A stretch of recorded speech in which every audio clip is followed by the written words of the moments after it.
and very involved in doing things for other people because myself, I've been homeless, I've been hungry, and I've been hurt. So here I am. Well, I'm Maria. I was a war bride. I came from Germany July 17, 1947. That year I left, Germany was in horrible condition. They had lost the war. People were starving. Big cities were bombed. Everything was in ruin. I was very fortunate to come to America. I got on the plane, changed the plane in New York, and had to go down a long hallway. There I see a big bubble with orange juice and a big plate of cookies. I looked at it and I thought, oh my God, that looks so good. I wish I could have some, but I have no money. I thought I had to pay for it. Stewardess came and said, would you like some? I said, yes. I said, I have no money. She said, it's free. I said, oh my God, what a country. Free orange juice, free cookies. That was my first impression coming to America.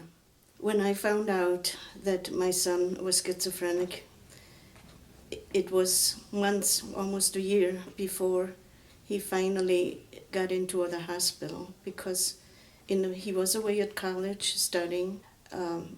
He came home and he changed, and I could not understand what was happening to him. He started drinking, he got into drugs.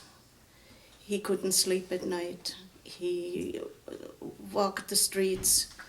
He wouldn't take a bath. He changed into an entirely different person. I did not understand what was happening, and I went from place to place begging for somebody to see my son. None of them would. So here I sat. He was living with me then, seeing how he was deteriorating, and I was totally helpless. He was picked up by the police, taken to the old High Ridge Hospital, which was a true snake pit, and there he was diagnosed as a chronic paranoid schizophrenic. I walked to the hospital, I rang the bell, and it felt like Mary walking to see her son. Finally, he was released. No aftercare, absolutely nothing. Of course, he wouldn't take his medication, and so the revolving door started. In and out of hospitals, in and out of halfway houses.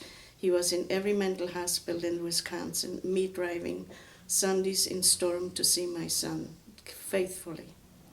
He was in very bad shape. They called a meeting. I was there. Psychiatrist came out, told me they cannot keep him, he's too dangerous. They released him into my custody.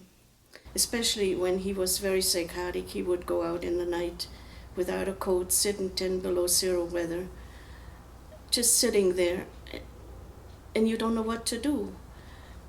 And then when he would go out, you always sit on pins and needles because every time the phone rings, you don't know it's the morgue, is it the hospital, or is it the police? Through all these years, he was always in denial. As far as he was concerned, he was not sick. There was nothing wrong with him. Also, the problem with many parents, and I experienced that myself, the guilt. We thought we brought that on. And the opinion was, it was either the mother was too much of a mother, or the mother was not mother enough, and that caused the illness. There were times when I really thought I couldn't take it anymore, and to kill myself and kill my son, make an end of it, because the pain was so intense and so great. At times, Dennis was so bad, he wouldn't even leave the room. He was afraid to take the shower. He was afraid to cut his fingernails. He was afraid of life. He was afraid I was poisoning him. That's how bad he was. But after we got a good psychiatrist who put him on the right medication, he improved. Years ago, even families were supposed to break away from the mental inpatient, which was a horrible advice because the person needs the family. They need the love and they need the understanding. And again, that's where you educate yourself. When they act differently or if they act inappropriately, it's not that's what they want to do or be mean, it's the illness. I hope the day comes where they find the cause and then we can have a cure. And I hope the day will come, and I'm sure it will.